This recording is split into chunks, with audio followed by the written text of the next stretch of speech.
Welcome! In this explainer, we're going to dig into a really foundational story, the civilization of Cain, to get a better handle on a feeling that I think we all know way too well in our modern world: anxiety. So, let's just start with a basic question, a really fundamental one. Why do we even build cities in the first place? And more to the point, what was the real reason behind the very first one?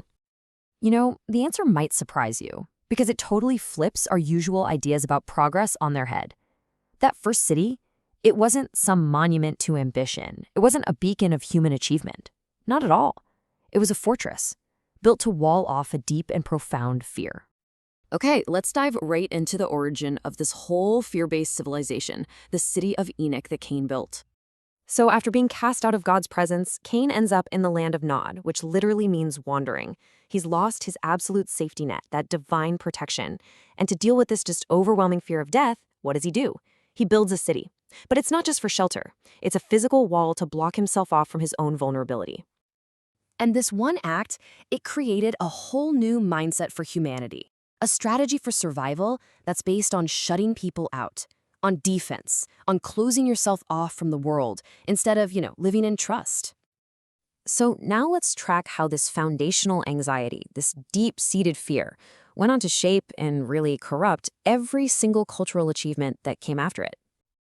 Okay, this is where it gets really fascinating. You look at Cain's descendants, and they were brilliant, total innovators.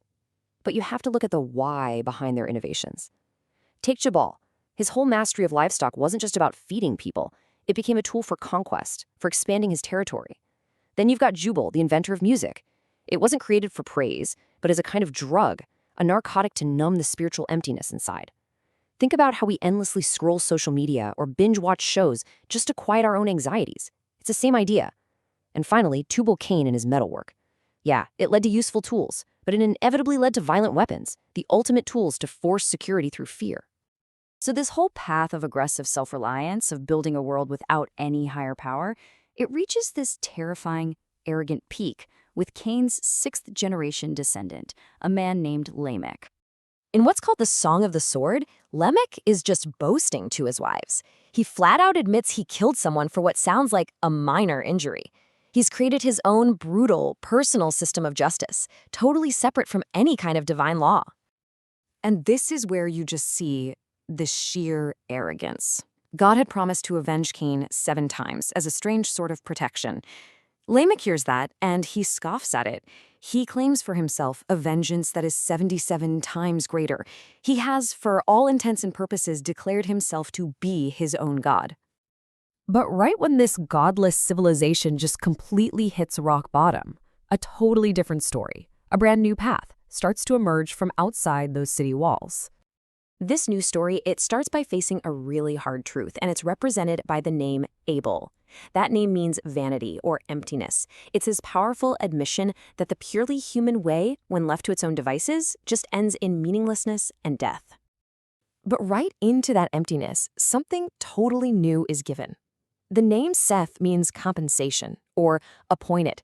He represents a fresh start, a divine gift that's appointed to replace what was lost and to build on that very foundation of acknowledged human vanity.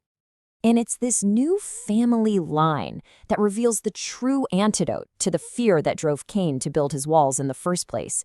And you find it in the really surprising name of Seth's son. So the name is Enos, and what it means is a radical confession. It means mortal, fragile, a breakable being.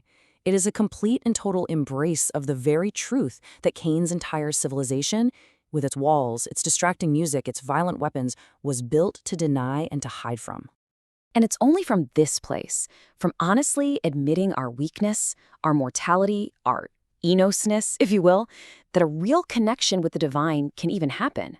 This is when people begin to call on the name of Yahweh, which is the name for a God who specifically comes to find and rescue those who admit that they're broken. Okay, so what in the world does this ancient story have to say to us, right here, right now, in a world that is just filled with its own anxieties and fears? Well, the story basically lays out a fundamental choice for all of us.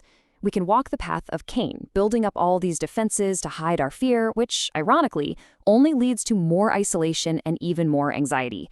Or we can choose the path of Enos, admitting our weakness to find a genuine security that we could never build with our own two hands.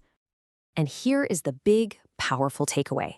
All of our own attempts to make ourselves secure, through technological firewalls, financial fortresses, or just the constant drug of entertainment, they can become the very walls of a modern-day city of Cain, trapping us in the exact anxiety we're so desperate to escape.